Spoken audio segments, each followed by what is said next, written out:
So I bought the Guts Kahr 380 6-7 round conversion for an OEM standard Kahr magazine that would normally hold 6, now will hold 7. I will save you all the installation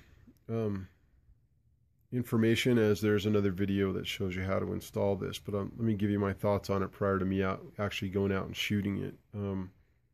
The negatives at this point are aesthetic, and that would be that there is a Phillips head screw that is used to keep the base plate on. Now that's internal.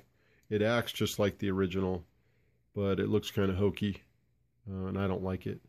So if this turns out to be a solid mag based on the internals here, and I have enough room, then I think I'm going to modify this to be able to use this as well. Actually, the dimple that's created on the backside will house that screw. So I'm going to try to figure out a way to modify it, and I'm pretty sure I probably can.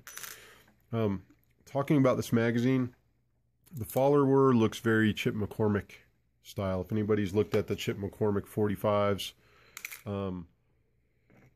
they kind of look very similar to one another.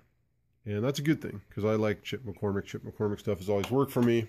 So a few other positive notes, and I haven't gone out and fired this yet, but I think that the little tab right there that pushes up on the slide release, I think that might be a positive. I think that's going to give more positive engagement than the OEM one from Kahr. So I'm going to find out. My Kahr right here has been very intermittent with the opening, keeping the slide open, or it, shutting after 6 rounds and going back into battery on an empty chamber. So that would be great if that changes that. The most important thing, though, I think that I found out is that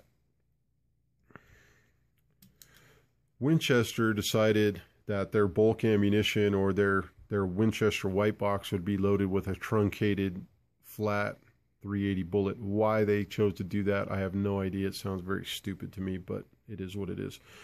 What I've noticed is there's a lot of pressure. It doesn't allow for a lot of bending stress here to make that round nosedive like it would with the standard follower. So I think that people that are having problems with these flat nose bullets, and my gun choked on 2 of them, I think, in 500 rounds, which is not bad.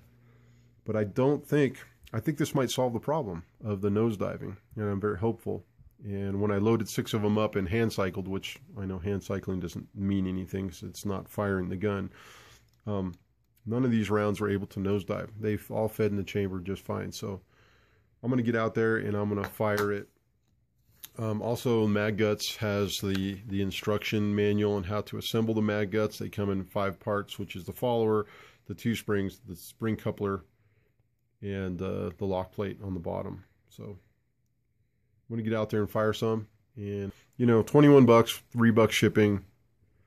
It's worth trying out. If it doesn't work, it doesn't work.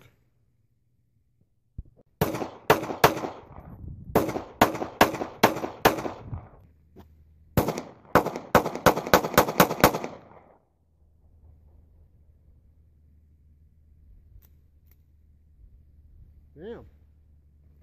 This thing's selling me. It's winning me over, so.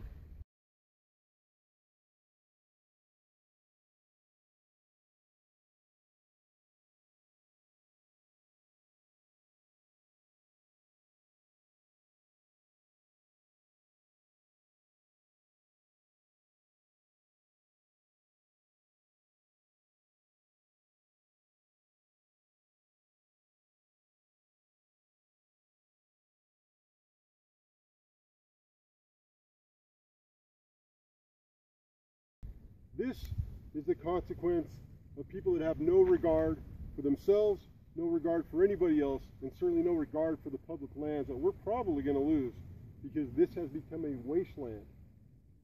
People come down here and they think this is what people with guns do. This is not what people with guns do. The majority of gun owners that come out to these areas police their brass, pick up their targets, and pack with them any trash that they have. This is not me. And if this is you, you need to get your head out of your ass and clean it up.